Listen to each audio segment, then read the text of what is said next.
Welcome back to The Explainer. Today, we're diving straight into a massive inflection point in the global economy. If you look at the July 2026 briefings, it's clear we are officially out of the pure hype phase, and we've entered what's being called the execution era.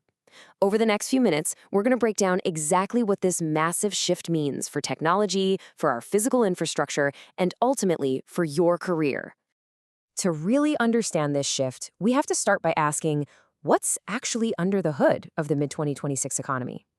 If you look past the usual headlines about summer travel and routine corporate earnings, there is a serious structural engine driving things forward right now. Think back a couple of years. It was all about speculation, right? Everyone was scrambling to figure out what all these new technologies could potentially do. It was a giant sandbox. But as of July 2026, the mandate has completely changed. The defining theme across finance and tech today is a highly disciplined focus on reliability and execution. Organizations are demanding practical business outcomes and hard ROI. The sandbox phase is over. It's time to actually build. And you know what's wild? How remarkably resilient the global macro picture is right now, even with some heavy geopolitical headwinds, whether that's NATO keeping a close eye on European security or the complex ongoing energy dynamics in the Middle East, the underlying economy is holding incredibly strong. We're seeing steady international trade flows, sustained investment in advanced manufacturing, and businesses deploying their capital with absolute discipline. That brings us to the absolute core of this economic engine. AI isn't the shiny new toy anymore. It has transitioned into a pure, everyday utility. It is no longer some side hustle for the IT department. It's the foundational infrastructure of how business actually gets done. Think of it exactly like electricity or running water. You literally cannot run a modern enterprise without it. Because it's now a basic utility, the big money is following the infrastructure. Data center construction and cloud capacity are completely dominating enterprise budgets globally. But right alongside that is a massive, urgent demand for cybersecurity.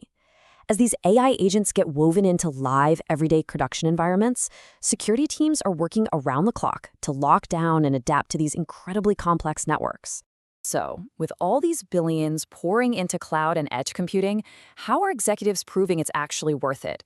It all boils down to one single metric: measurable productivity. Employers and investors are ruthless right now about operational efficiency. To put it simply, if a new tool doesn't make the ship run faster, leaner, or smoother, executives just aren't funding it, period. This new utility layer is creating an incredible ripple effect across totally different industries. For software engineers, using AI coding assistants is just standard practice now. But zoom out to science and space, this tech is actively accelerating everything from NASA's Artemis mission planning to real breakthroughs in quantum computing. And in healthcare, we're seeing steady, life-saving progress in AI-assisted diagnostics and precision medicine. The footprint is everywhere. But here is the catch. All this digital magic doesn't just happen up in the ether. It requires a staggering amount of physical resources. Which leads us to a really vital question. What is the actual physical cost of this AI boom? We're asking our machines to do heavier lifting than ever before, and our physical infrastructure is definitely feeling the strain. It's triggering a massive real-world domino effect. First, you have AI data centers expanding at record speeds. Second, because these massive facilities need insane amounts of power and cooling, local electricity demand absolutely spikes. And finally, that spike forces an urgent, massive acceleration in modernizing our power grids. Basically, our digital growth is fundamentally dictating our physical utility planning. To handle that kind of juice, capital is aggressively flooding the power sector. We're seeing huge pushes into grid resilience and transmission lines, but the generation side is where it gets really fascinating. Nuclear energy is seeing a massive renaissance, attracting serious investment, right alongside huge growth in battery storage and renewables. The digital economy is quite literally paying for the next generation of our physical power grid. So, what does this mean for you and me on a day-to-day basis? While hybrid work has basically stabilized into the new normal, the real story is about skills. Enterprise AI training programs are expanding everywhere because adapting to these tools gives you a lasting competitive advantage. In this execution era, continuous learning isn't just a buzzword to throw on your resume. It's how you continuously upgrade your own personal operating system. As we wrap things up today, this takeaway from the latest briefings hits the nail on the head. The defining trend of mid-2026 remains sustained investment in the physical and digital systems powering the next generation of economic growth.